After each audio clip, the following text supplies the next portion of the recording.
আজকে হামজা ভাইয়ের জন্য তাওহীদি জনতার এই জনস্রোত আজকে আমরা চারিদিকে দেখতে চাই।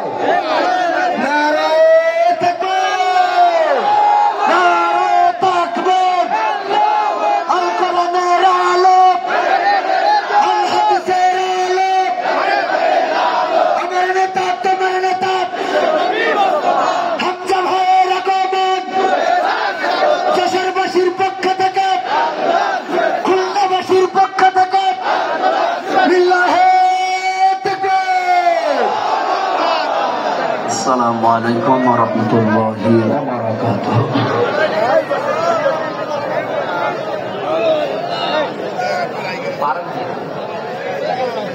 আলহামদুলিল্লাহি রাব্বিল মাশরিকাইন ওয়া রাব্বিল মাগরিবাইন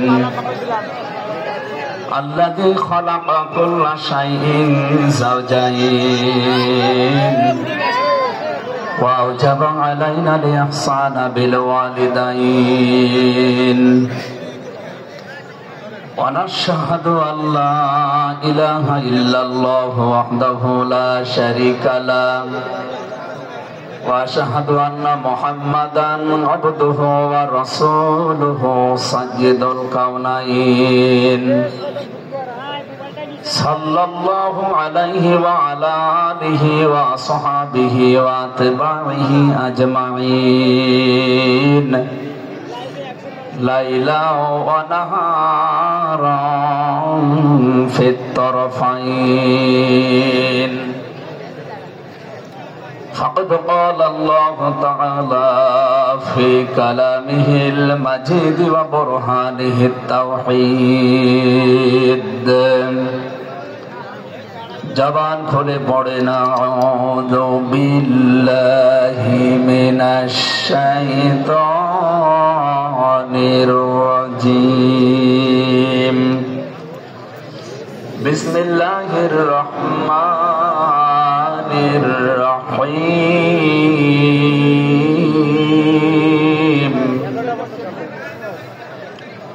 মুহাম্মাদুর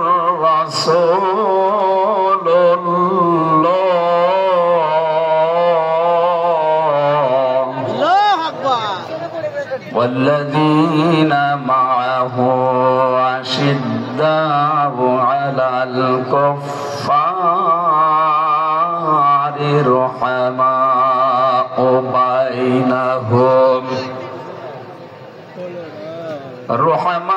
رحماء بينهم تراهم ركعا سجدا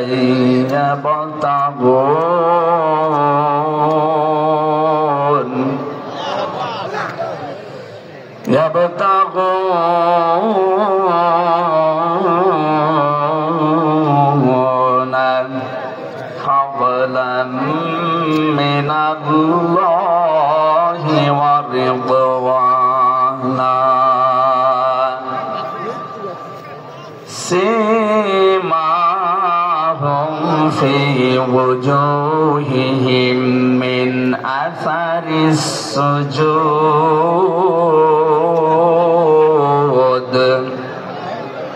ذلك مثلهم في التوراة ومثلهم في الإنجيل صدقت يا ربنا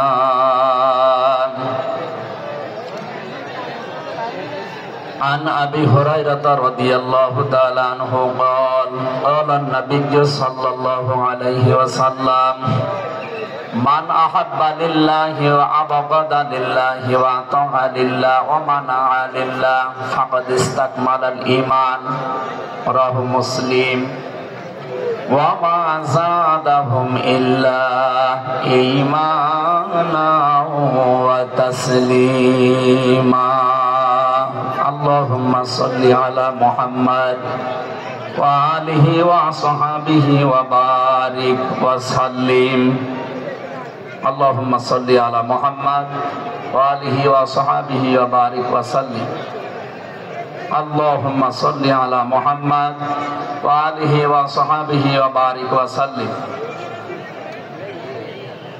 আলহামদুলিল্লাহ, বাংলাদেশের ঐতিহ্যবাহী জেলা যশোর আদ্দিন সকিনা মেডিকেল কলেজ প্রাঙ্গণে পোলের হাট যশোর 3 দিন ব্যাপী ঐতিহাসিক তাফসীরুল কোরআন মাহফিলের দ্বিতীয় রজনীর স্বনামধন্য সভাপতি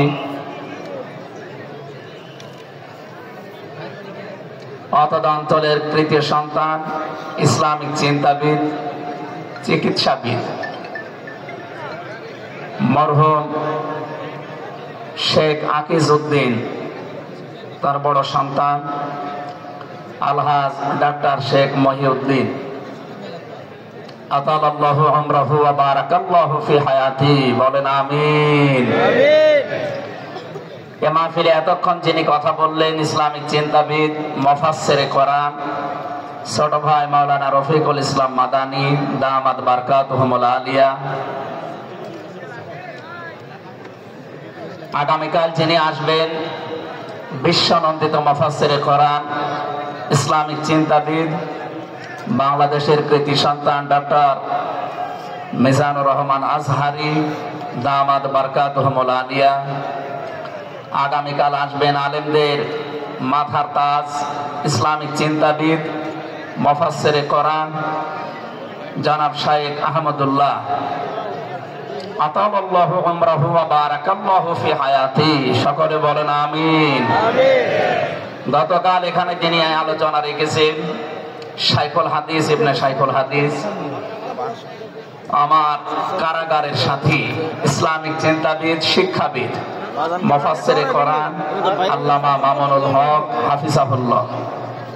গতকাল আলোচনা রেখেছেন শ্রদ্ধাভাজন বড় ভাই মুফাসসিরে কোরআন আব্দুল হাই মোহাম্মদ সাইফুল্লাহ, আতালাল্লাহু আমরাহু ওয়া বারাকাল্লাহু ফি হায়াতি, সকলে বলেন আমিন।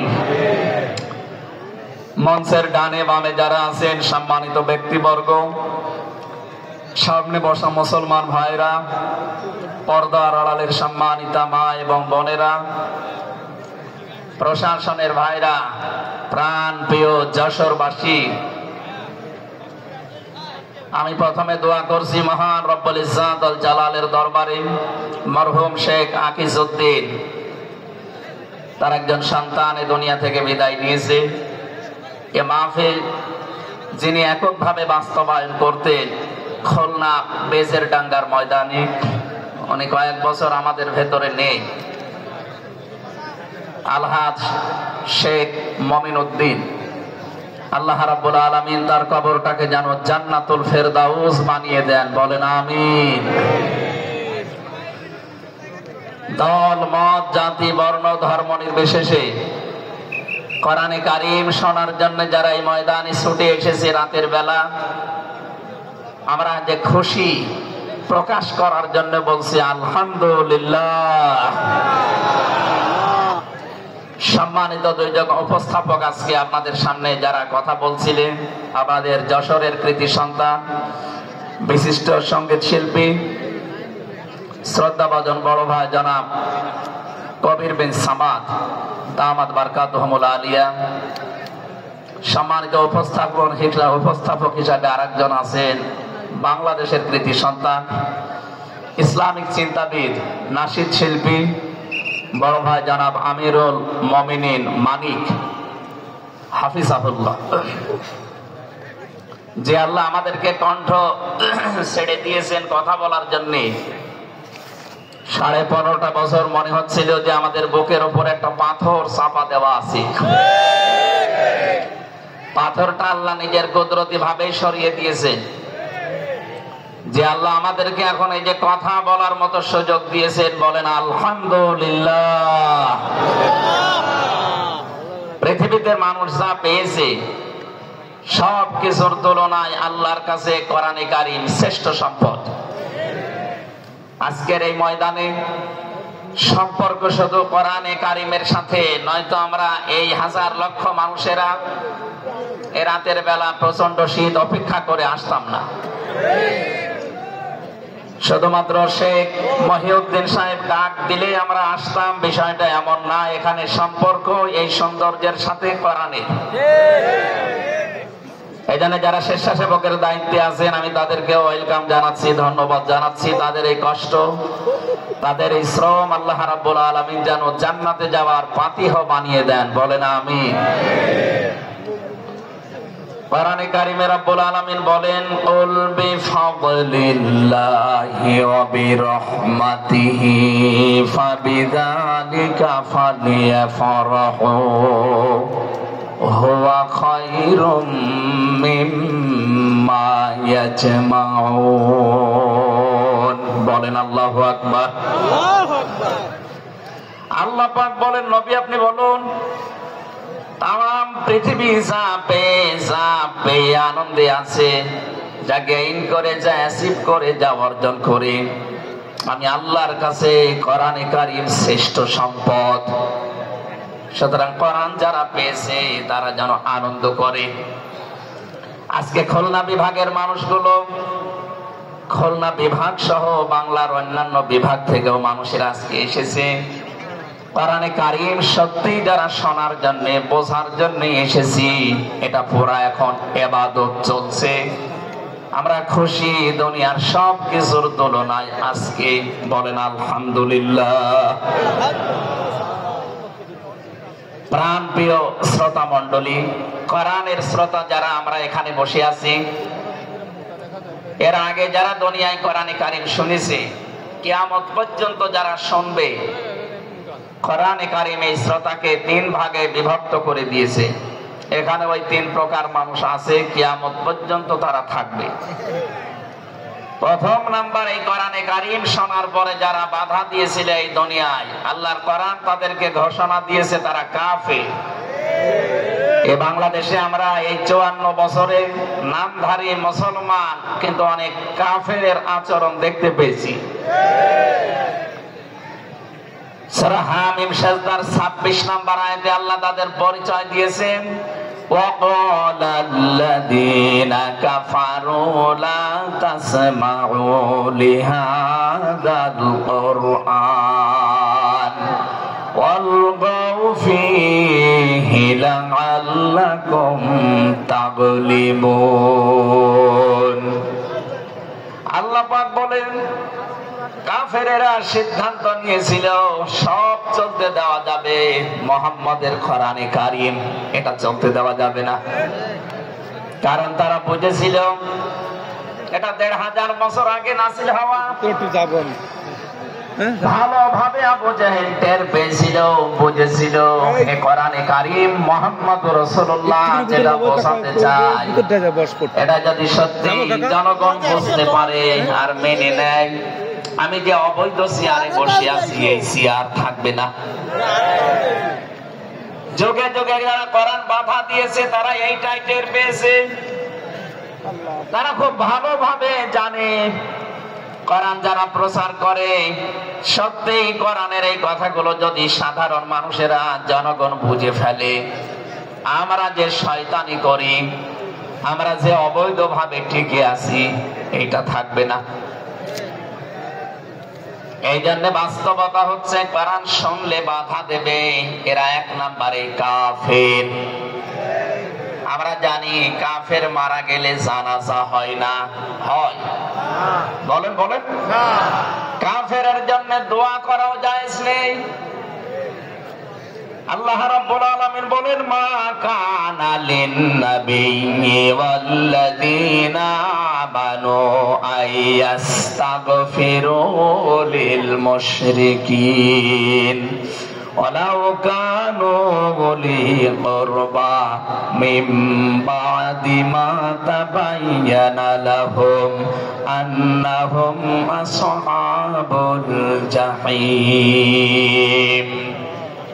সূরা তাওবা 113 নম্বর আয়াতে আল্লাহ জানিয়েছেন, হযরত ইব্রাহিম আলাইহিস সালাম সম্পর্কে যদি আয়াতটা নাযিল হওয়া, তাম দুনিয়ার মানুষকে উদ্দেশ্য করা আয়াত দিয়ে, হে নবী কোন নবীর জন্য, কোন ইমানদারের জন্য এটা জায়েজ না, শোভনীয় না, উচিত না যে কোন মুশরিক মারা গেলে তার জন্য আল্লাহর কাছে সে ক্ষমা চাবে, ইস্তেগফার করবে। ওয়ালাউ কানু লিকুরবা, আল্লাহ পাক বলেন যদিও এটা নিজের নিকট আত্মীয় হয়, মা তাবাজ্জানা লাহুম আন্নাহুম আসহাবুল জাহিম, যার প্রতি এটা প্রমাণ হয়ে গেছে যে লোকটা জাহান্নামে যাবে, যার কাজকর্ম, যার ঈমান, আমল, আকীদা দেখে টের পাওয়া যায়, এইরকম মানুষের জন্য কোন ইমানদার না কোন নবীর জন্য দোয়া করা, ইস্তেগফার করা জায়েজ নেই। বলেন নাউজুবিল্লাহ। একজন নবীকে যদি আল্লাহ এই কথা বলতে পারেন, আমি আয়াতের ব্যাখ্যায় পড়েছি মুহাম্মদুর রাসূলুল্লাহ সাল্লাল্লাহু আলাইহি ওয়াসাল্লামের নিজের আপন চাচা আবু তালিব, এই লোকটা যখন মারা যাচ্ছিল, বিশ্ব নবী নিজে তার কাছে গিয়ে বললেন, ইয়া আম্মি আবি তালিব, কুল লা ইলাহা ইল্লাল্লাহ হাজ্জুল লাকা ইনদাল্লাহি ইয়াউমাল কিয়ামাহ, বুখারী শরীফের হাদিস।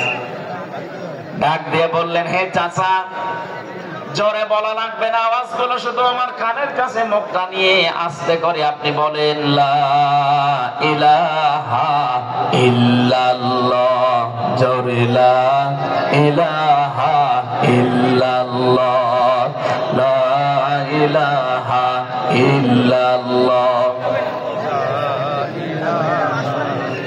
লা ইলাহা ইল্লাল্লাহ মুহাম্মাদুর রাসূলুল্লাহ। আপনি শুধু আল্লাহর একাত্মবাদের স্বীকৃতি দেন আমার কানের কাছে, রিসালাতের ঘোষণাটা দেওয়া লাগবে না, শুধু আল্লাহর ঘোষণাটা আমার কানের কাছে শোনান। কিয়ামতের দিন আমি আপনার জন্য আল্লাহর দরবারে ঝগড়া করে জান্নাতে নিয়ে যাব।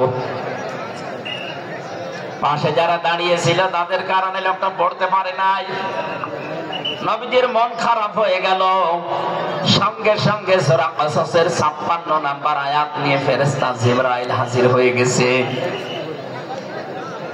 ইন্নাকা লা তাহদি মান আহবাবতা ওয়ালাকিন্নাল্লাহা ইয়াহদি মান ইয়াশা ওয়া হুয়া আ'লামু বিল মুহতাদিন।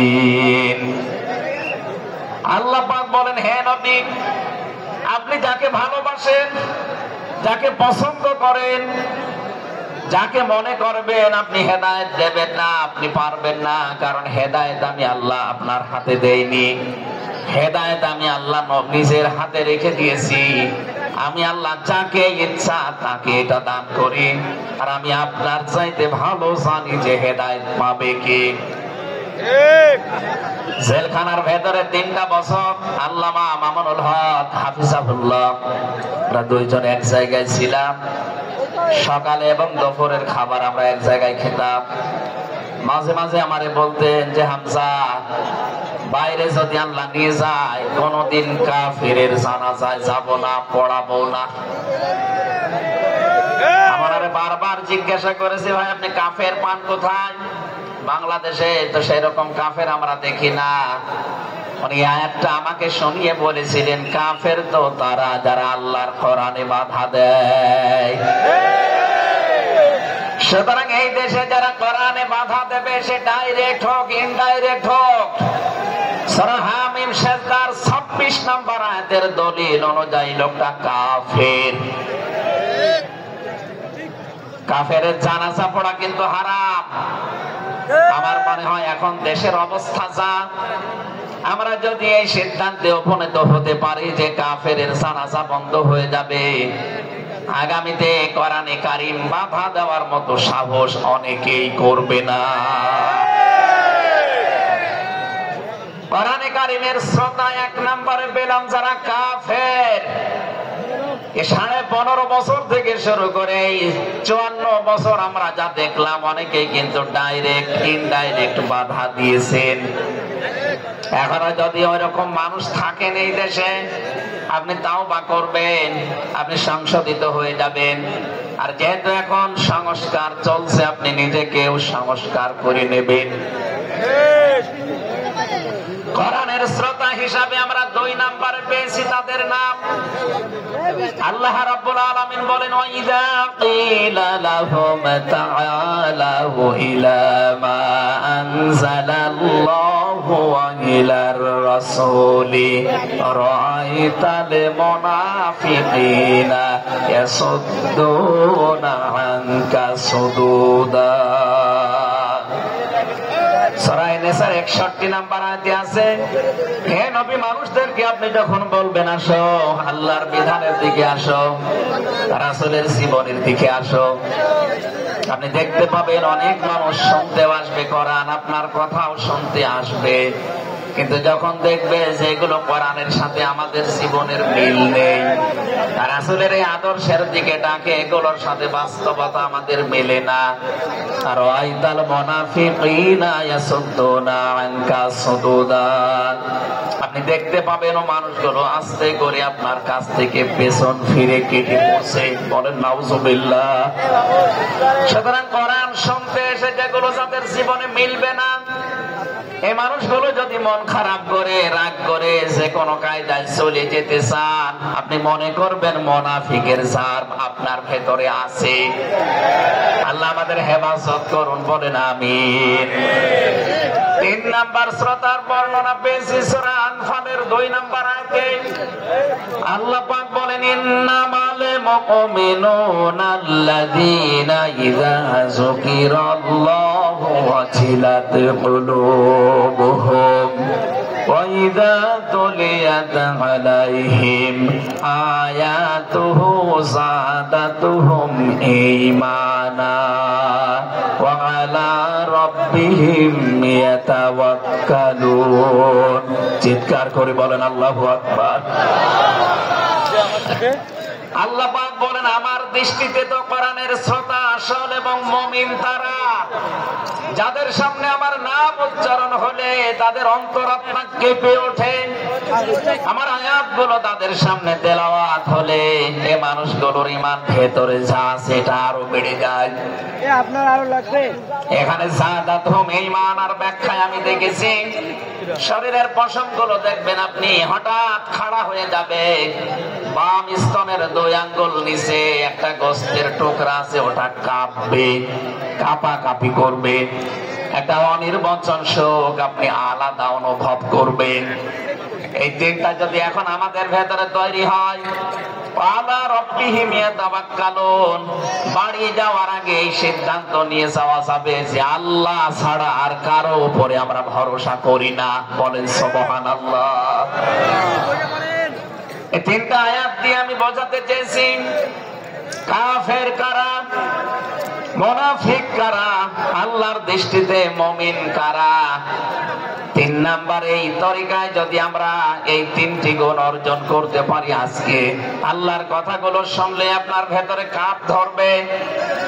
2 নম্বরে আল্লাহর আয়াত তেলাওয়াত হবে, যখন বুঝতে পারবেন যে কি বলে, وَإِذَا سَمِعُوا مَا أُنزِلَ إِلَى الرَّسُولِ تَرَى أَعْيُنَهُمْ تَفِيضُ مِنَ الدَّمْعِ مِمَّا عَرَفُوا مِنَ الْحَقِّ يَقُولُونَ رَبَّنَا آمَنَّا فَاكْتُبْنَا مَعَ الشَّاهِدِينَ।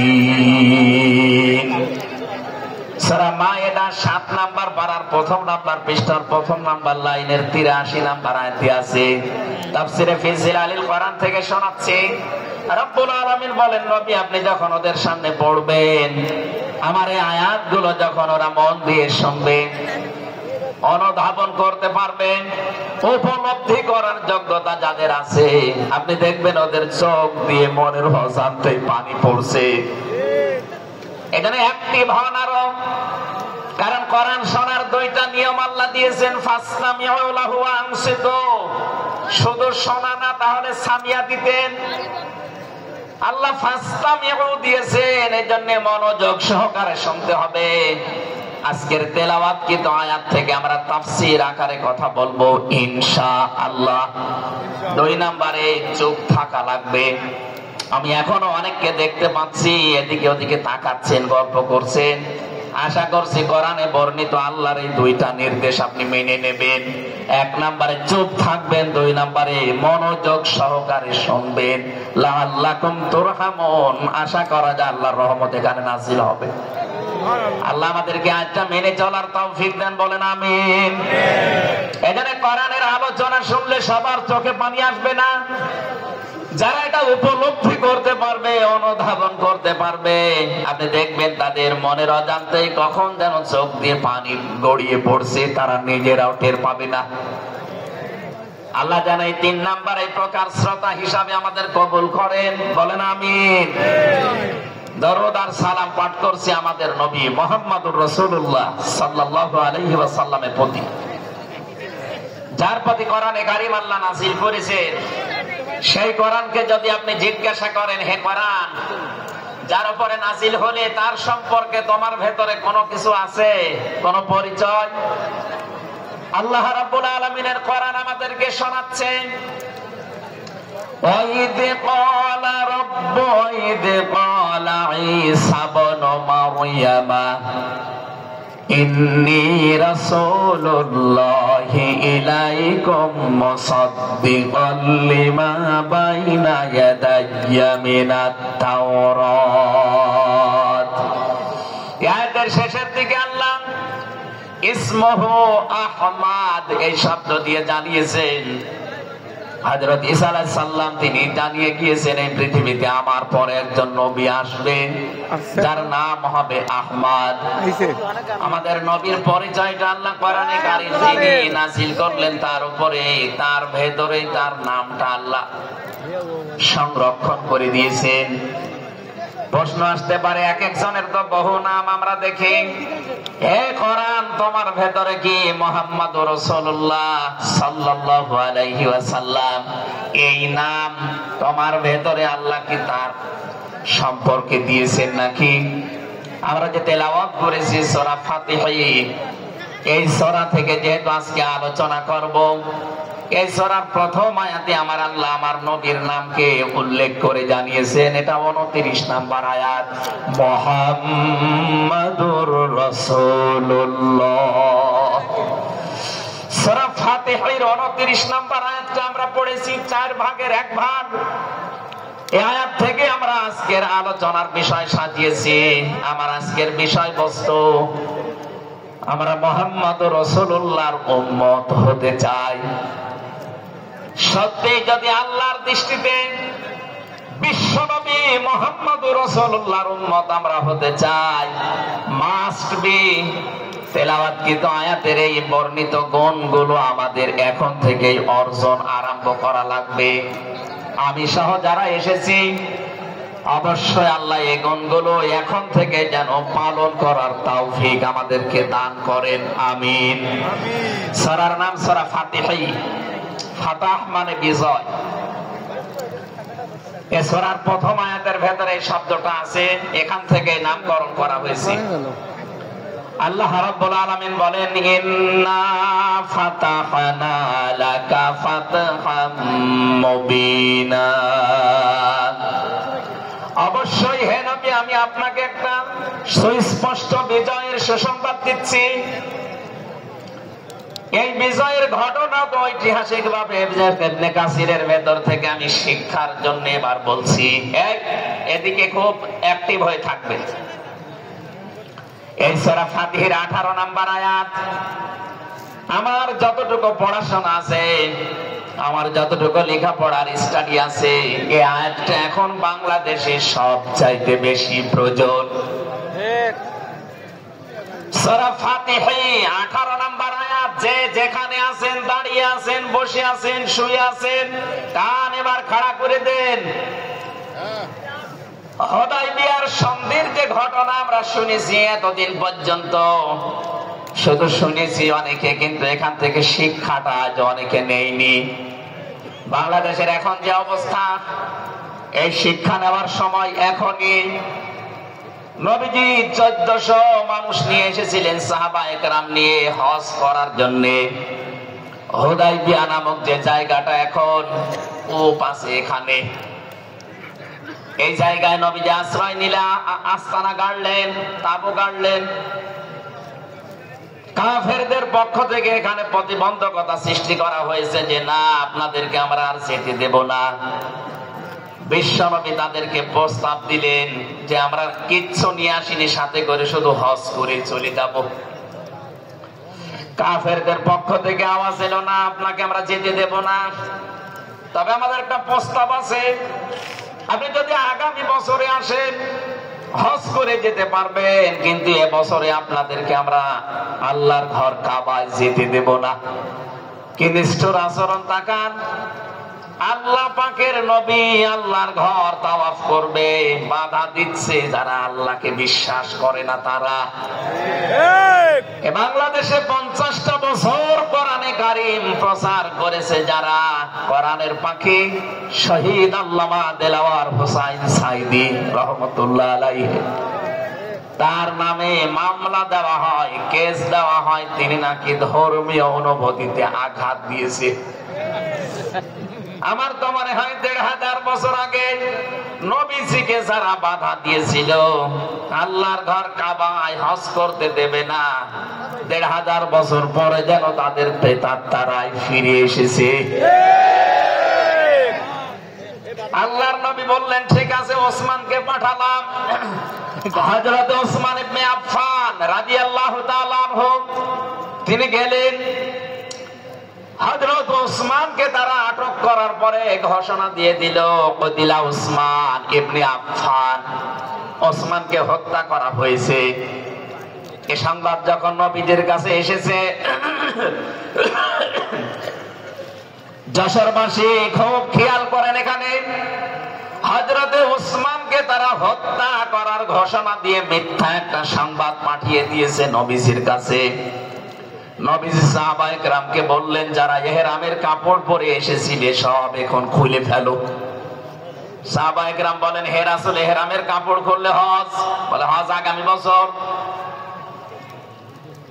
বাংলার মুসলমানেরা, আমি কেন বলছি আয়াতটা 2-1 মিনিট পরে আপনি টের পাবেন। দ্বিতীয় নম্বর, নবীজি বললেন আজকে রমজান মাস, এটা রমজান মাসের এখন আর আধা ঘন্টা 1 ঘন্টার সময় আছে মাত্র ইফতারি করার, এখনই ভেঙে ফেলো, ইফতারি করে ফেলো। দরকার আগামীতে রোজা আবার রমজান সিয়াম আবার করে দেওয়া যাবে। যে দুইটা সিদ্ধান্ত নিলেন, দুইটাই ফরজ, একটা রোজা, একটা হজ। নবীজি কিন্তু জানতেন ইহরামের কাপড় খুলে ফেললে হজ ভেঙে যাবে, আর একটু পরে তো ইফতারি করলে রোজাটা হয়ে যায়। বিশ্ব নবী বলেন না, এক্ষুনি রোজা ভেঙে ফেলো। আবার বলছে, কান খাড়া করেন, আমি কিন্তু 2 মিনিটের ভেতরে জায়গায় যাব। এত বড় দুইটা বড় বড় ফরজ বিধান নবীজি লঙ্ঘন করছেন, কারণটা কি? কারণ একটাই, ওরা একজন নিরপরাধ মানুষকে আটক করে হত্যার ঘোষণা দিয়েছে। আপনি বাংলাদেশকে 15.5 বছরের সাথে ওই ঘটনাটা মিলান। একটা নিরপরাধ মানুষ, মাত্র একজন, তাকে আটক করে হত্যার ঘোষণা দেওয়ার কারণে যদি নবী মুহাম্মদ রাসূলুল্লাহ হজ ছেড়ে দিতে পারেন, রোজা ছেড়ে দিতে পারেন, তিনি ওই বাবলা গাছের নিচে হাত দিলেন। সাহাবায়ে কেরামকে বললেন, আমার হাতের উপরে সবাই হাত লাগাও, আমি আজকে তোমাদেরকে বায়াত গ্রহণ করাবো, শপথ নেব তোমাদের কাছে। 1399 জন নবীর সাথে আছে। আর হযরত ওসমানকে যেহেতু তারা আটক করেছে, এই 1399 জন সবাই নবীর হাতের উপরে একটার পরে হাত দিতে আছে। বিশ্বনবী ডাক দিয়ে বলেন, সাহাবীরা, জিবরাইল এই মাত্র সূরা ফাতিহা এই সূরার 18 নম্বর আয়াতটা আমাকে তেলাওয়াত করে শুনিয়ে গেল। জিবরাইল এসেছিল, তোমরা কেউ দেখতে পাওনি। জিবরাইল আয়াতটা শুনিয়েছে, লাকাদ রাদিয়াল্লাহু আনিল মুমিনিনা ইয ইউবাইউনাকা তাহতাশ শাজারাতি ফাআলিমা মা ফি কুলুবিহিম ফানজালাস সাকিনাতা আলাইহিম ওয়া আসাবাহুম ফাতহান করিবা। খুব খেয়াল করেন, সেই সময় পর্যন্ত আমি চলে এসেছি। নবীজি নিজের বাম হাতটা সাহাবায়ে কেরামদের উপরে রেখে বললেন, সাহাবীরা, আজকের এই বায়াতের উপরে, শপথের উপরে আল্লাহ পাক নিজেই জানিয়েছেন যে তিনি রাজি হয়ে গেছেন। আয়াতটা শুরু করার আগে আল্লাহ দুইটা তাকিদ দিয়েছেন, লাম এবং কদ। লাকাদ রাদিয়াল্লাহু আনিল মুমিনিন। আল্লাহ পাক বলেন, আমি নিজে মুমিনদের উপরে অবশ্যই অবশ্যই রাজি হয়ে গেছি। রাজি হব না, হয়ে গেছি।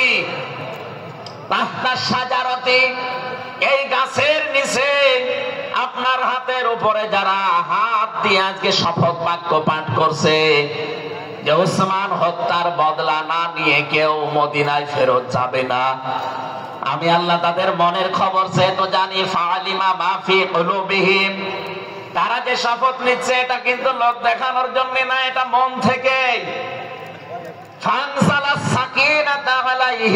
তাদের উপরে আমি আল্লাহর প্রশান্তি নাযিল হয়ে গেছে অলরেডি। তাদেরকে আমি আসন্ন একটা বিজয়ের সুসংবাদ দিচ্ছি। সুতরাং এই বায়াতের দোয়ানের উপরে যেহেতু সবাই হাত দিয়েছে, ওসমানের হাতটা এখানে নেই, হে নবী আপনার বাম হাতটা উপরে তুলে ধরেন, এইটাই আমি ওসমানের হাত হিসাবে মেনে নিলাম। তার মানে 1400 মানুষের উপরে আমি আল্লাহ অলরেডি রাজি হয়ে গেছি।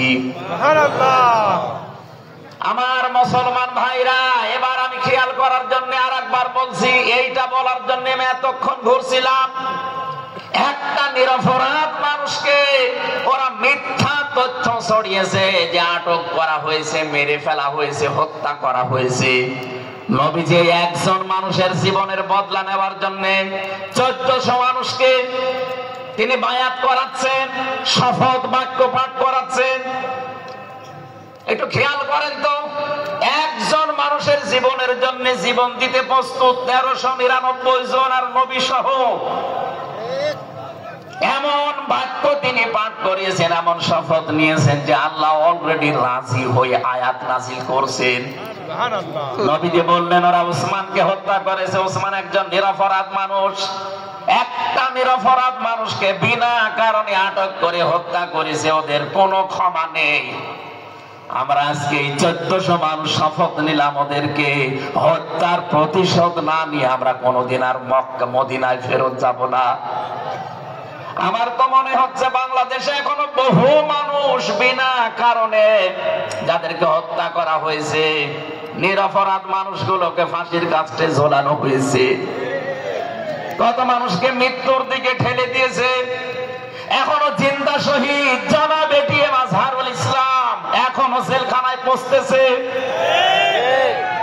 বানানো বিচার ব্যবস্থা, বানানো বিচারপতি, নিজেদের উকিল, নিজেদের পিপি, নিজেদের সাক্ষী, নিজেদের রায় সব দিয়ে একটা মানুষকে 17 বছর আপনি আটক করে রেখেছেন।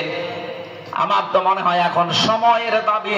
সূরা ফাতিহা থেকে যেহেতু তাফসীর শুনছেন, আজ এই বাংলার 18 কোটি জনগণের উপরে যদি আল্লাহ পাক খুশি হতে চান, এই নিরপরাধ মানুষগুলোকে জেলখানা থেকে মুক্ত করা লাগবে।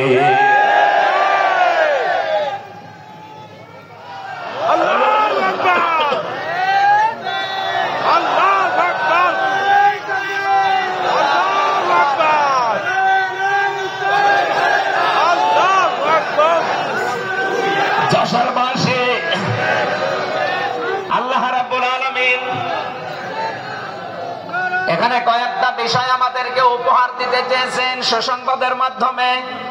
1 নম্বরে আল্লাহ বলেন আমি রাজি হয়ে যাব। 2 নম্বরে ওদের মনের মূল কথাগুলো যেহেতু আমি জানি, সুতরাং যারা নারায়ে তাকবীর আল্লাহু আকবার এই স্লোগান দিয়ে এই মাজলুম মানুষটার পক্ষে অবস্থান নিলেন, আমার তো মনে হচ্ছে ফানসালা সাকিনাতা আলাইহিম, আল্লাহ পাক তার রহমত এখন এই দেশের উপরে নাযিল করবে।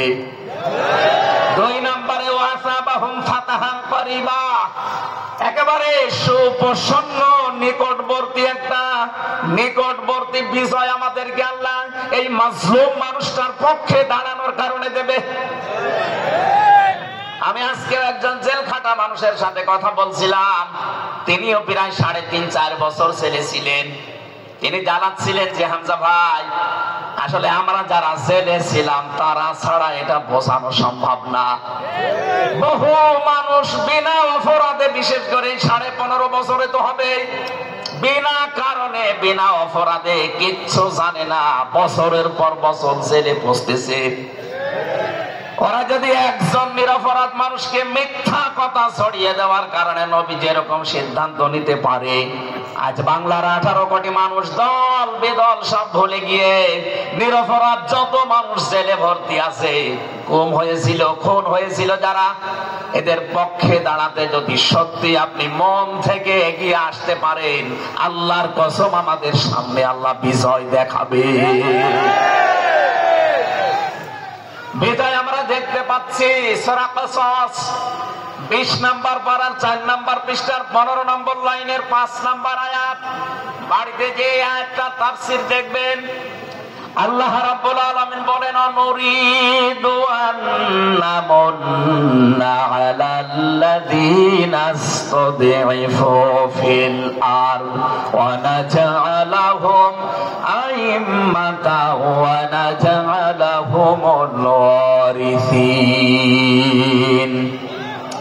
আমি আল্লাহ একটা ইচ্ছা করলাম, হাজার হাজার বছর আগে হে নবী, এই পৃথিবীর ময়দানে ফেরাউন নামে একটা লোক ছিল।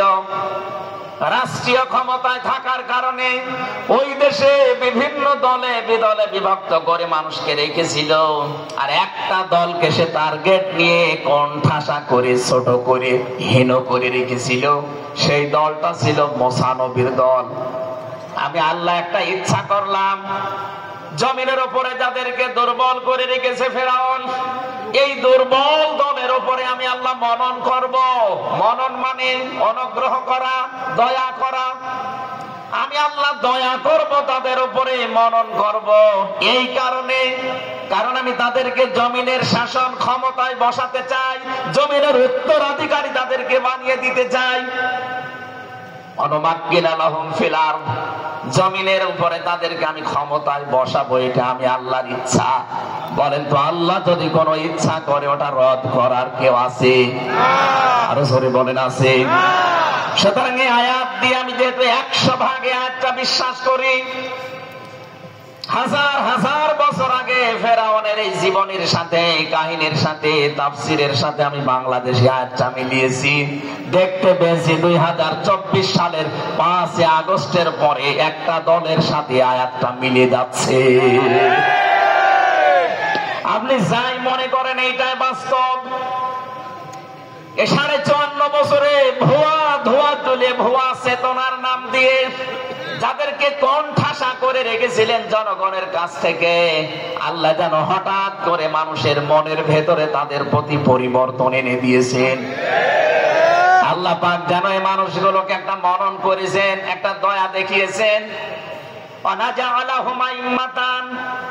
জমিনের ইমাম তাদেরকে যেন আল্লাহ দিনের পর দিন বানিয়ে দিচ্ছে।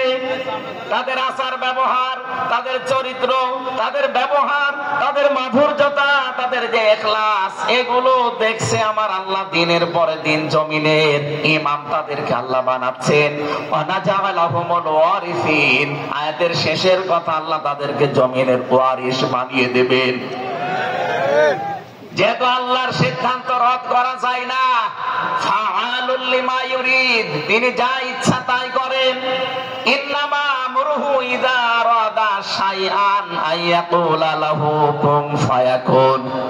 আল্লাহ পাক বলেন, আমি যদি কোনো ইচ্ছা করি শুধু বলি কুন, সঙ্গে সঙ্গে ফায়াকুন হয়ে যায়। কোরআনের উপর আমার 100 ভাগ বিশ্বাস নিয়ে কথা বলছি আমি। এই আয়াতগুলো মাস্ট বি আমার আল্লাহ বাংলাদেশে দেখাবে। বলেন আমিন। আরো জোরে বলেন আমিন। 6 নম্বর আয়াত হচ্ছে অনুমাক্কিনা লাহুম ফিল আরদ, আমি আল্লাহ তাদেরকে জমিনের চেয়ারে ক্ষমতায় বসিয়ে দেব। কেন জানো? অনুরিয়া ফিরআউনা ও হামানা ওয়া জুনুদাহুমা মিনহুম মা কানু ইয়াহদারুন। আমি আল্লাহ দেখাতে চাই ফেরাউনকে, হামানকে আর তার সৈন্যবাহিনীকে, তারা তাদেরকে সবচাইতে বেশি ভয় করত জমিনে যাদেরকে, সেই মুসা নবীর দলকে আমি আল্লাহ জমিনের শাসন ক্ষমতায় বসিয়ে তাদেরকে দেখাবো। এই 54 বছর জালেম এবং মুনাফিকরা সবচাইতে বেশি ভয় বাংলাদেশে যাদেরকে করেছে, তাদের প্রতি মানুষের মন মানসিকতা আল্লাহ ঝুঁকিয়ে দিয়েছে।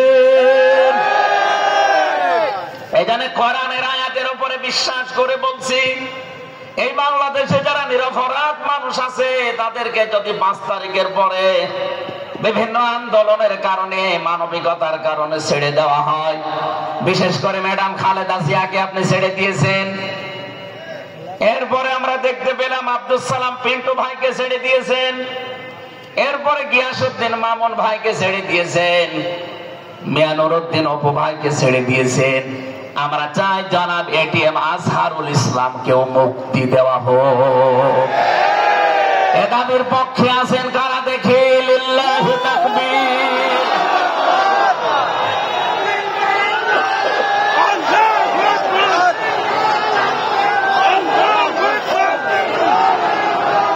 আলহামদুলিল্লাহ। আমি আয়াতটা পড়লাম এই জন্যে, 1500 বছর আগে একটা নিরপরাধ মানুষের পক্ষে দাঁড়ানোর কারণে যদি আল্লাহ এতগুলো সুসংবাদ দিতে পারে, সাকিনা নাজিল করা, সুপ্রসন্ন একেবারে নিকটবর্তী বিজয় দেওয়া, আমরা যদি আজ নিরপরাধ মানুষগুলো যারা আজ জুলুমের শিকার হয়ে 15.5 বছর 17 বছর মানবেতর জীবন যাপন করছে, আমি তো 3 বছর তার ভুক্তভোগী। 3টা বছর আমাদেরকে ফাঁসির কন্ডেম সেলের ভেতরে 24 ঘন্টা লকআপ দিয়ে রাখতেন। কি করেছিলাম আমরা? আজকে এই যে মাহফিলের 6 জন আলেমের ভেতরে আমরা 3 জনই এক জায়গায় ছিলাম জেলখানায়, আর বাকি 3 জনের ভেতরে একজন তো বাইরের দেশে, আর 2 জন আব্দুল হাই সাইফুল্লাহ, শাইখ আহমদুল্লাহ, 2 জন মুসলিম। তাদেরকেও কোরআনের কথায় দেশে 15.5 বছর আপনারা বলতে দেননি। এখানে আমি আয়াত থেকে যেটা শিক্ষা দিতে চাই, কাটছাট কথা বলছি, বাংলাদেশে যদি আল্লাহর সাকিনা প্রশান্তি মনে এবং বাইরে আপনি দেখতে চান, সুপ্রসন্ন বিজয় যদি দেখতে চান, অবশ্যই আপনাকে নিরপরাধ যারা এখনো পর্যন্ত বিভিন্ন জায়গায় মাজলুম হয়ে আছে তাদের পক্ষ নেওয়া লাগবে। কথা বলুন। আল্লাহ আজকে আমাদের জীবনে 100 ভাগ মেনে চলার তৌফিক দান, বলেন আমিন। এই সূরা ফাতিহা থেকে আমরা পড়েছি 29 নম্বর আয়াত। আমাদের আলোচনার বিষয় মুহাম্মদুর রাসূলুল্লাহর উম্মত কারা। রব্বুল আলামিন বলেন মুহাম্মাদুর রাসূলুল্লাহ, মুহাম্মদ সাল্লাল্লাহু আলাইহি ওয়াসাল্লাম আল্লাহর রাসূল। হে নবী, দুনিয়ার কেউ যদি আপনার রিসালাত স্বীকার না করে, কেউ যদি সাক্ষী না দেয়, আমি আল্লাহ নিজে সাক্ষী দিয়ে দিলাম আপনি আমার রাসূল। সুতরাং এই বাংলার জমিনে কেউ যদি নবীর আদর্শ না মানে, বিশ্ব নবীর কোনো ক্ষতি হবে না, আল্লাহর কোনো লস নেই, যত ক্ষতি আমাদের। কথা বলে না কেন? কোরআনের চোখ লাগিয়ে দেখতে পাচ্ছি এদেশে হাজারো মানুষ জাহান্নামে দৌড়াচ্ছে, কারণ নবী মুহাম্মদুর রাসূলুল্লাহ বাদ দিয়ে পৃথিবীতে যদি অন্য কাউকে কিয়ামত পর্যন্ত কেউ আদর্শ মেনে চলে, কোরআনের কসম দিয়ে বলছি মাস্ট বি লোকটা জাহান্নামী। এজন্য এরকম আচরণে যারা আছেন, বুঝে হোক না বুঝে হোক, আল্লাহ রাব্বুল আলামিনের পরিচয় দেওয়ার আগে আমার আল্লাহ রাসূলের পরিচয় আমাদের কাছে দিয়েছেন। রাব্বুল আলামিন বলেন কুল হুয়াল্লাহু আহাদ আল্লাহুস সামাদ লাম ইয়ালিদ ওয়া লাম ইউলাদ ওয়া লাম ইয়াকুল লাহু কুফুয়ান আহাদ। এখানে আল্লাহর একাত্মবাদের শিক্ষা দেওয়া হচ্ছে। আল্লাহ পাক বলেন হে নবী আপনি বলুন, অথচ শোনানো হচ্ছে যার কথা, তার কথা তো আগে বলার দরকার ছিল। এখানে আগে রিসালাতের ঘোষণাটা দেওয়া হয়েছে, কুল হে নবী নবী আপনি বলুন। ও বাংলার মুসলমানেরা, ফেরাউনের জীবনী পড়ে আমি দেখেছি সে কিন্তু আল্লাহর একাত্মবাদের ঘোষণা দিয়েছিল, কিন্তু রিসালাতের ঘোষণা দেয়নি, এজন্য লোকটা ঈমান পায়নি। বাংলাদেশে বহু মানুষকে আমরা দেখতে পাচ্ছি আল্লাহর কথা বললেও বলেন আমরা কি নামাজ পড়ি না, রোজা রাখি না, আমি কি হজ করি না, দান সাদকা করি না, এগুলো সব আল্লাহর বিধান। এগুলোর পাশাপাশি আল্লাহর প্রেরিত পুরুষ যিনি আমাদের এই জামানায়, আল্লাহর প্রেরিত পুরুষ যিনি কিয়ামত পর্যন্ত, তার নাম মুহাম্মাদুর রাসূলুল্লাহ। জ্ঞানী মানুষ যারা বসে আছেন এক কথায় তারা বুঝবেন আমি জানি। আজ বিশ্ব নবীর আদর্শ বাদ দিয়ে আপনি কার আদর্শ মানেন আপনার বিবেকের কাছে প্রশ্ন করেন। এটা রাজনীতি মনে করে কেউ যদি চলে যান আপনার কপালে আগুন লাগবে, আপনারও মরণ হবে ফেরাউনের মতো। আল্লাহকে মেনেছিল কিন্তু রিসালাত মানে নাই। এদেশে আজ অনেকেই আল্লাহর কথা বললে নামাজ পড়ে, রোজা রাখে, হজ করে আসে, দান সাদকা করে। আরে ভাই, এগুলো সবই আল্লাহর বিধান। আপনি আল্লাহকে মানেন, কিন্তু তার প্রেরিত পুরুষ এই জামানায় যিনি কিয়ামত পর্যন্ত, তার নাম মুহাম্মাদুর, আবার জোরে বলেন মুহাম্মাদুর রাসূলুল্লাহ। এতক্ষণ পর্যন্ত যা বললাম আমি আশা করছি আপনি বুঝেছেন।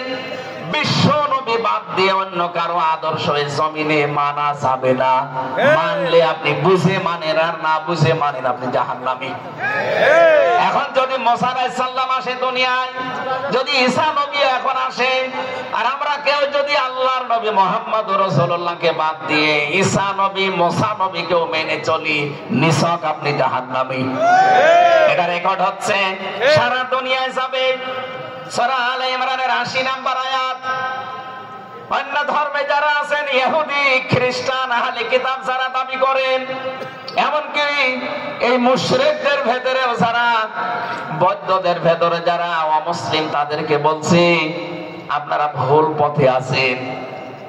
আপনারা যাদেরকে নবী নাম বলে চলেন, যিশু বলেন, ঈসা আলাইহিস সালামকে, মুসা আলাইহিস সালামকে আপনারা যোসেফ বলে ডাকেন, আপনাদের ওই সমস্ত নবীগুলো তাওরাতে, ইনজিলে অলরেডি ঘোষণা দিয়ে গেছে যে আমাদের পরে একজন শেষ নবী আসবে, তার নাম মুহাম্মাদুর রাসূলুল্লাহ বা আহমদ। তাকে যদি তোমরা জীবদ্দশায় পেয়ে যাও, পৃথিবীর সব কিছু ছেড়ে দিয়ে তার আদর্শটা গ্রহণ করবা, নয়তো পথভ্রান্ত হয়ে, পথভ্রষ্ট হয়ে জাহান্নামে যাওয়া লাগবে। যাকে মেনে চলার দাবি করেন সেই যিশু, সেই যোসেফ, হযরত ঈসা নবী, হযরত মুসা নবী, তারাই যেহেতু ঘোষণা তাওরাতে, ইনজিলে দিয়ে দিয়েছে, হয়তো আপনাদের পুরোহিত যারা, ধর্মগুরু যারা, ঠাকুর যারা আপনাদেরকে শোনায় না। এই সত্য বিধান আপনি ইনজিলে পড়েন, আমার শেষের শব্দ ছিল ফিত তাওরাতি ওয়াল ইনজিল। এই দুইটা কিতাব আপনারা পড়ে দেখবেন, এখানে আমাদের নবী, শেষ নবীর বর্ণনা আছে ৯০৩ জায়গায়। বলেন আল্লাহু আকবার। আল্লাহ পাক প্রথম শব্দে জানাতে চেয়েছেন, হে নবী, কেউ যদি আপনাকে স্বীকার না করে, কেউ না মানে, আমি আল্লাহ নিজে ঘোষণা দিলাম, ওয়াল্লাযীনা মাআহু আশিদ্দাউ আলাল কুফফার। আপনার সঙ্গে সাথী যারা হবে, আপনার সাথে যারা থাকবে, আপনার উম্মত বলে যারা কিয়ামত পর্যন্ত দাবি করবে, তাদের ভেতরে এই গুণগুলো মাস্ট বি পাওয়া যাবে। যশোরবাসী, এবার আপনাদের জন্য আপনি মিলান তো, এই আয়াতটা নিজের জীবনে আছে কিনা। ওয়াল্লাযীনা, আর যারা, মাআহু, আপনার সঙ্গে থাকবে, আশিদ্দাউ আলাল কুফফার, তারা কাফেরদের প্রতি বজ্রকণ্ঠ হবে। কালকে মাওলানা মামুনুল হক, আমি ছিলাম কালকে চট্টগ্রামের ফেনীতে, তো লাইভ দেখেছি। উনি কিন্তু শেষের দিকে এটা জানিয়েছেন, ওঠো, বজ্রমুঠি করো, ঘোষণা দাও। এই কথা বলেননি? এই কথা বলেন না কেন? ওনার এইটাই সামারাইজ, আশিদ্দাউ আলাল কুফফার, কাফেরদের প্রতি কঠোর হওয়া লাগবে। সেই সময় এখন অলরেডি চলছে। প্রতিবেশী নামে জমি আমাদের যারা আছে, যেহেতু প্রতিবেশী পাল্টানো যায় না, এই জন্য আমরা বেশি কিছু বলছি না। আমরা আশা করব যে প্রতিবেশীর চরিত্র পাল্টাবে। নবীজি প্রতিবেশী সম্পর্কে এত বেশি কথা জানিয়েছেন, মাঝে মাঝে বলতেন, জিবরাইল প্রতিবেশী সম্পর্কে যত কথা তুমি বলো, মনে হয় যে আমার জমি জায়গার ভাগও দেওয়া লাগবে। যেহেতু এত দামি জিনিস প্রতিবেশী, এত গুরুত্বপূর্ণ, আপনাদেরকে তো আমরা পাল্টাতে পারবো না, আমাদের জমির সাথে আপনাদের জমি, এই জন্য বলছে আপনারা চরিত্র পাল্টাবেন। আপনি মাইক্রোসফট, ভয়েস অফ আমেরিকা, এগুলো সব খ্রিস্টানরা, ইহুদিরা চালায়। তারা আজ তামাম দুনিয়ার 257টা রাষ্ট্রে কিন্তু অলরেডি জানিয়ে দিয়েছে বিশ্বের সবচাইতে বেশি মিথ্যা কথা বলা হয় ভারতে। পৃথিবীর 257টা রাষ্ট্রের ভেতরে সবচাইতে বেশি সংখ্যালঘুরা নিরাপত্তার সহিত বাস করে বাংলাদেশে। অথচ এই দুইটা এতদিন, এই 54 বছর আমরা স্বাধীন হয়েছি, 54টা বছরে আমাদের পেছনে এই মিথ্যা দুইটা তথ্যই প্রতিবেশীরা ছড়িয়েছে। সারা দুনিয়ার মোড়লদেরকে বলতো যে বাংলাদেশে সংখ্যালঘু নির্যাতন হয়। এদেশের গোবিন্দ পরামানিক, কুমার কি সেন যেন, কয়েকজন মিলে তারা বিবৃতি অলরেডি মাঝে মাঝাই দিচ্ছে যে আগস্টের 5 তারিখের পর থেকে বাংলাদেশে আমরা সবচাইতে বেশি নিরাপত্তায় আছি সংখ্যালঘুরা। এখনো তো কোরআনে কারিম এই দেশে কায়েম হয়নি। আমি কোরআনের এই অনুষ্ঠান থেকে আপনাদেরকে গ্যারান্টি দিতে পারি, আল্লাহর কসম, কোরআনে কারিম যদি এদেশের রাষ্ট্রীয় ক্ষমতায় চলে আসে, বাংলাদেশে সবচাইতে বেশি নিরাপদে থাকবে সংখ্যালঘুরা। একজন মুসলমানের মাথায় যদি কেউ আঘাত করে, একটা গুনাহ হবে। একটা অমুসলিমের গায়ে যদি কেউ আঘাত করে, ডবল গুনাহ হবে।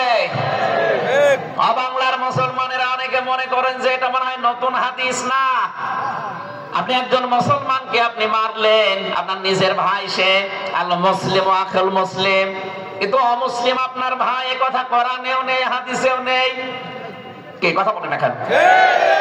তিনটা বিষয় যদি কারো ভেতরে পান, সে যেই হোক, এক নম্বরে কেউ যদি আমার কেবলাকে কেবলা মনে করে, ফাহুয়া আখি, সে আমার ভাই। 2 নম্বরে আমার জবাই করা জিনিস যদি সে খেতে চায়, ফাহুয়া আখি, সে আমার ভাই। 3 নম্বরে সে যদি আমার মতো নামাজ পড়ে, সে আমার ভাই। সুতরাং এই 3টা বিষয় সামনে রেখে আমরা এই দেশে যারা আছি, মতের হয়তো মিল নেই, দলের হয়তো নামের মিল নেই, কিন্তু এই 3টা বিষয় যারা মানবেন, আমার মতো নামাজ পড়বেন, আমার কাবাকে কাবা মনে করবেন, আমার জবাইকে তো ব্যস্ত আপনিও খাবেন, এটা যেই হোক, এই দেশে আমরা সবাই তাকে ভাই ভাই ভাই মনে করি। কথা বলেন ঠিক কিনা? এই 3টার বাইরে যারা আছেন, তারা তো আর আমার ভাই না। তাদের সম্পর্কে কি? তারা আমার এই দেশের আমানত। 1 নম্বরে এই সংখ্যালঘু যারা আছে, হিন্দু হোক, খ্রিস্টান হোক, বৌদ্ধ হোক, মুশরিক হোক, যাই হোক, যারা আছে তাদের উপর যদি আপনি অত্যাচার করেন, তাদের মন্দির ভাঙেন, তাদের দেবতাকে গালি দেন, তাদের মাথায় বাড়ি দেন, চাঁদাবাজি করেন, 1 নম্বরে জুলুমের গুনাহ হবে, 2 নম্বরে আমানতের খেয়ানতের গুনাহ হবে। এই জন্য আমরা সাবধান থাকি। আগস্টের 5 তারিখের পরে আমরা অনেকের চরিত্র একটু ওলট পালট দেখতে পাচ্ছি। আশা করছি আপনি থামবেন, নয়তো কিন্তু বদনাম হয়ে যাচ্ছে। আপনি গোয়েন্দা বিভাগের খোঁজ রাখেন, তারা কিন্তু সব নখদর্পণে রেখেছে, কে কি করছে এটা সব তারা দেখছে। এই জন্য আমরা এমন কোন আচরণ না করি আপনার নিজের ভুলের কারণে নিজের পায়ে আবার কোড়াল লেগে যায়। তারা সব দেখতে পাচ্ছে এই 4.5 মাসে কারা মানবতার জন্য কাজ করে, কারা দেশের জন্য কাজ করে, কারা এই 2780 জন মানুষ হাসপাতালের বেডে কাতরাচ্ছে, এদের কাছে কারা গেছে সব খোঁজ তাদের কাছে আছে। 2732 জন মানুষ হত্যা হয়েছে একজনের নির্দেশে। এতগুলো শহীদ পরিবারের পাশে কারা কারা দাঁড়াচ্ছে সব তাদের কিন্তু ডকুমেন্ট আছে। এই জন্য আপনি মনে করছেন আমি ডুবে ডুবে জল খাবো, ঘোলা পানিতে মাছ শিকার করব, কেউ কিছু টের পাবে না, কখনো না। সব তাদের আয়ত্তের ভেতরে আছে। এখানে এমন কাজ করা দরকার আমাদের, আগামীতে যেন শুধু ওই 14 দল বাদ দিয়ে আমরা যারা মুসলিম আছে এই মানুষগুলো যেন রাষ্ট্রের দায়িত্ব পায়, আর কোরআন আর হাদিস দিয়ে বাংলাদেশের 56,000 বর্গ মাইল চলে। কারা কারা রাজি আছে দেখে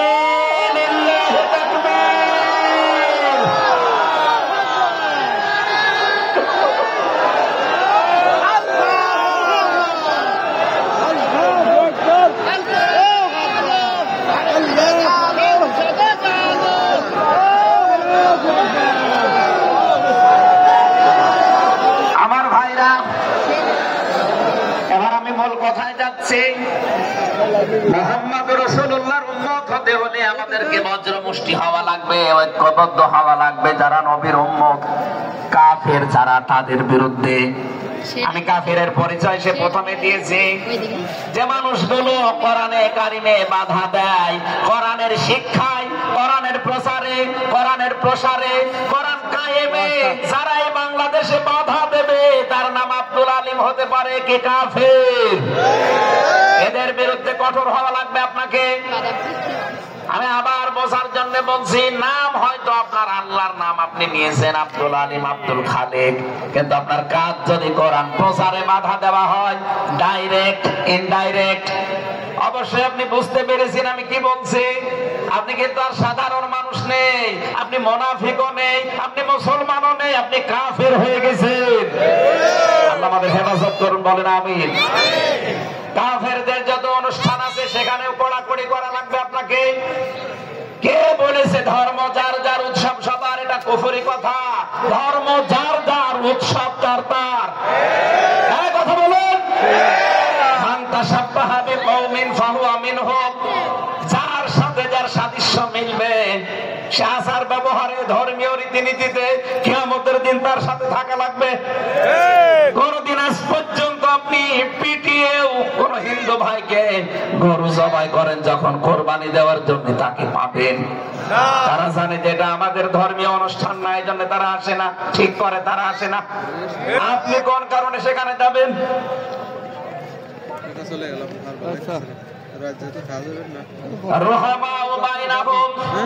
দ্বিতীয় নম্বরে আমরা পেয়েছি নিজেদের ভেতরে মহব্বত, ভালোবাসা, সম্প্রীতি, মায়া, মমতা, এটা নিজেদের ভেতরে বাড়ানো লাগবে। আপনি নবীর উম্মত হতে চান, অথচ এটা নিজেদের ভেতরে আরো দূরত্ব তৈরি করেন না। এটা নিজেদের ভেতরে আরো স্যাক্রিফাইস করে হোক, ডাকাডাকি করে হোক, নিজেদের ভেতরে এটা তৈরি করা লাগবে আরো বেশি। তার অহমরুকান সজ্জাদা, হে নবী, আপনার উম্মত যারা, আপনার সাথে যারা আছে, তাদেরকে দেখতে পাবেন আল্লাহর সন্তুষ্টি এবং অনুগ্রহ তালাশ করার জন্য। তারা রুকু এবং সিজদাকারী অবস্থায় তাদের দেখতে পাবেন। নবীর উম্মত যারা এসেছেন, অন্য ধর্মের লোকদেরকে মাপ দিলাম, বিশ্ব নবীর উম্মত যারা এখানে বসে আছেন, আমাদের উচিত হবে যতদিন আজরাইল না আসে, ফরজ নামাজ আমরা কোনদিন ছেড়ে দেব না। আরো জোরে বলেন। আল্লাহ যেন এটা মেনে চলার তৌফিক দেন আমাদের একেবারে জীবনের শেষ দিন পর্যন্ত।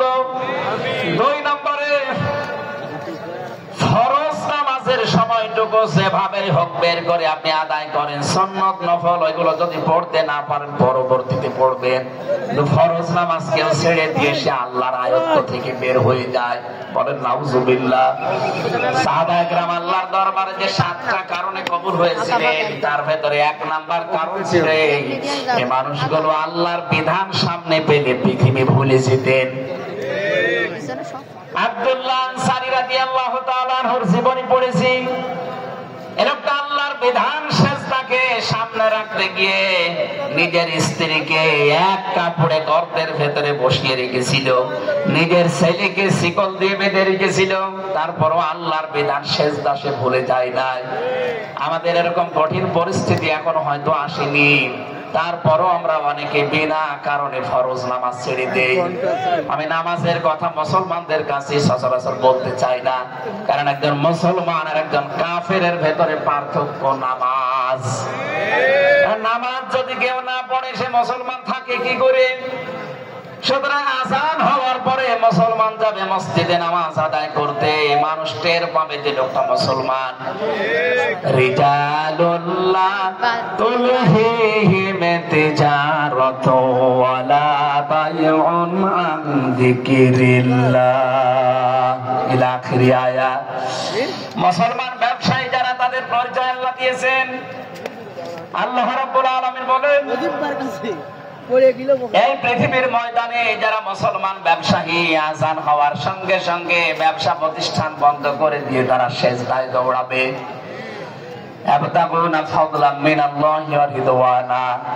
এখানে আল্লাহ দুইটা শব্দ ব্যবহার করেছেন। আল্লাহর ফজল যদি কেউ চায় তাহলে অবশ্যই তাকে মসজিদে যাওয়া লাগবে। আল্লাহুম্মা ইন্নী আসআলুকা মিন ফাদলিকা, ফজলের জন্য জমিনে আল্লাহ পাঠিয়েছেন আমাদেরকে, আর রহমতের জন্য তার ঘর মসজিদে পাঠিয়েছেন। এজন্য আল্লাহর রহমতের জন্য 5 বার আল্লাহর ঘরে আমাদেরকে যাওয়ার নির্দেশ দিয়েছেন আল্লাহ। আর যদি ফজল অনুগ্রহ পেতে চাই রিজিক, এগুলোর জন্য জমিন, এই জমিন আল্লাহ আমাদেরকে হালাল রুজি উপার্জন করার যে ব্যবস্থা, এরকম ময়দান যেন তৈরি করে দেন। বলেন আমিন। সীমাহুম ফি ওজুহিহিম মিন আসারিস সুজুদ। আল্লাহ বলেন এদের এই চিহ্নগুলো, সেজদার চিহ্নগুলো এদের চেহারার বিভিন্ন জায়গায় ফুটে উঠবে। কিয়ামতের ময়দানে এই চিহ্ন দেখে দেখে নবী সুপারিশ করে করে জান্নাতে নিয়ে যাবে। হয় কপালে, নাই নাকে, নাই হাতে, যে সমস্ত জায়গায় সেজদা দেওয়ার জন্য আপনি জমিনে লাগিয়েছিলেন, এই জায়গাগুলো কিয়ামতে চমক দিতে থাকবে। আল্লাহ আমাদের প্রত্যেককে এই 5টি গুণ অর্জন করার মাধ্যমে বিশ্ব নবীর খাঁটি উম্মত হওয়ার তৌফিক দিন। আমিন, আল্লাহুম্মা আমিন। লা ইলাহা ইল্লা আনতা সুবহানাক ইন্নী কুনতু মিনাজ জালিমিন। রব্বানা যালামনা আনফুসানা ওয়া ইল্লাম তাগফির লানা ওয়া তারহামনা লানাকুনান্না মিনাল খাসিরিন। যেখানে যারা দাঁড়িয়ে আছেন মোনাজাতটা বসে করেন, যদি সুযোগ থাকে। মোনাজাত হচ্ছে আল্লাহর কাছে, বসে করেন মোনাজাতটা। যেখানে যারা দাঁড়িয়ে আছেন বসেন, বসেন, প্রত্যেকেই বসেন, মাথা নিচু করেন, চক্ষু বন্ধ করেন। নিজের জীবনের অপরাধ গুলো স্মরণ করেন মনে মনে। আমরা আশা করব আজকে যতগুলো অপরাধ স্মরণ হবে, কোরআনের ইজ্জতে আল্লাহ অপরাধ গুলো সব মাফ করে দিয়ে ওই জায়গাটা নেকি দিয়ে পাল্টিয়ে দেবে ইনশাআল্লাহ। রব্বানা যালামনা আনফুসানা ওয়া ইল্লাম তাগফির লানা ওয়া তারহামনা লানাকুনান্না মিনাল খাসিরিন। রব্বুল আলামিন যশোর ফুলের হাট আবদিন সকিনা মেডিকেল কলেজ প্রাঙ্গণে 3 দিন ব্যাপী ঐতিহাসিক তাফসিরুল কোরআন মাহফিলের দ্বিতীয় রজনীতে রাত 11টা বেজে গেছে। সেই জোহরের পর থেকে গভীর রজনী পর্যন্ত যারা কোরআনে কারীম শোনার জন্য চাতক পাখির মতো বসে আছে, আল্লাহ মনের ভেতরে যার যে কামনা বাসনা আছে মেহেরবানি করে পুরা করে দাও। এ বিশাল আয়োজনের দিকে তুমি একটু তাকাও। আল্লাহ মনে হচ্ছে তারা জান্নাত সাজিয়েছে। তোমার হাবিব জানিয়েছে কোরআনের পেছনে যারা টাকা পয়সা খরচ করবে কিয়ামতে ওই অর্থের হিসাব তোমার কাছে দেওয়া লাগবে না। আজকের এই বিশাল ময়দান সাজাতে গিয়ে যারা টাকা পয়সা খরচ করেছে, আদ্দিন ফাউন্ডেশন, আকিস গ্রুপের যে ভাইগুলো, এদের এই টাকাগুলো কোরআনের ইজ্জতে, কোরআনের প্রচারের জন্য কবুল করে নাও। সব যদি তুমি দিয়ে থাকো খুশি হয়ে, আল্লাহ তাআলা যা বলতে চেয়েছি আমার ঈমান থেকে আমি হক কথাগুলো বলার চেষ্টা চালিয়েছি। সওয়াব যদি অক্ষরে অক্ষরে 10টা করে নেকি হয়ে যায়, সওয়াবগুলো তুমি আমাদের নবীর রওজায় পৌঁছিয়ে দাও। দুনিয়ার মাটির নিচে যারা ঈমান নিয়ে ঘুমিয়ে আছে এদেরকে ক্ষমা করে দাও। বিশেষ করে আমাদের মা বাবা যাদের নেই, যারা মাথা নিচু করে চক্ষু বন্ধ করে চোখের পানি ফেলে দিয়েছে মার বাবার জন্য, এই মুহূর্তে মা বাবাকে কবরে জান্নাতুল ফেরদাউস দিয়ে দাও। মরহুম শেখ আকিজউদ্দিন, তার স্ত্রীরা যারা কবরে ঘুমিয়ে আছে, তার সন্তান মরহুম শেখ মমিনুদ্দিন ভাই সহ প্রত্যেকের কবরগুলো তুমি জান্নাতুল ফেরদাউস বানিয়ে দাও।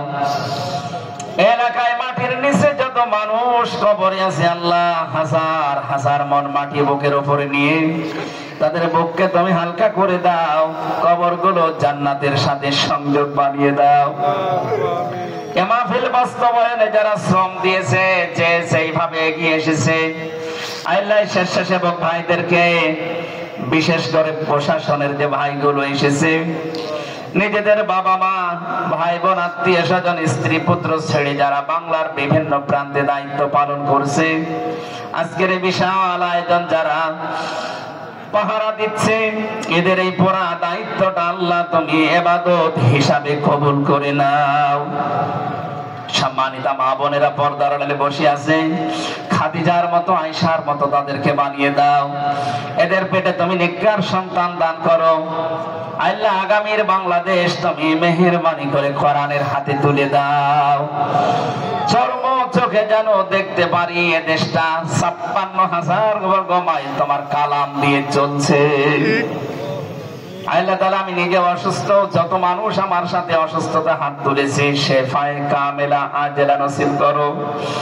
আমার মা বাবার জন্য দোয়া করছি আল্লাহ, আমার মা বাবাকে মাফ করে দাও। রব্বির হামহুমা কামা রব্বায়ানি সাগীরা। আল্লাহ তাআলা, আমার স্ত্রী সন্তান যেগুলো দিয়েছো সহি সালামতে রাখো। যে যে আশা নিয়ে ভরসা নিয়ে আমরা হাত তুলেছি, জীবনের সাইজ আশাগুলো আজকেই তুমি পূরণ করে দাও রব্বুল আলামিন। এই আদ্দিন প্রতিষ্ঠানটাকে কিয়ামত পর্যন্ত কায়েম রাখো। যারা এখানে কাজকর্ম করে এদের জীবনে বরকত দাও। আগামীতে এই অনুষ্ঠানটা কোরআনের জন্য আরো বিশাল আকারে কবুল করে নাও। বড় ভাই কবির বিন সামাদ, আমিরুল মুমিনিন মানিক সহ যত পরিচালক এখানে কাজ করছে উপস্থাপনায়, প্রত্যেকের জীবন কবুল করো আল্লাহ তাআলা। আগামীতে যিনি আসবেন ডক্টর মিজানুর রহমান আজহারী ভাই, শাইখ আহমদুল্লাহ সহ কোরআনের সঠিক কথাগুলো তাদের জবান থেকে বের করে দিও। তোমার বান্দা বান্দীদের আশা যাওয়া কালকে আরো আসান করে দিও আল্লাহ। বারাকাল্লাহু লানা ওয়া লাকুম ফিল কোরআনিল আযীম। মরণ আসলেই যেন পড়তে পারি লা ইলাহা ইল্লাল্লাহু মুহাম্মাদুর রাসূলুল্লাহ। আসসালামু আলাইকুম।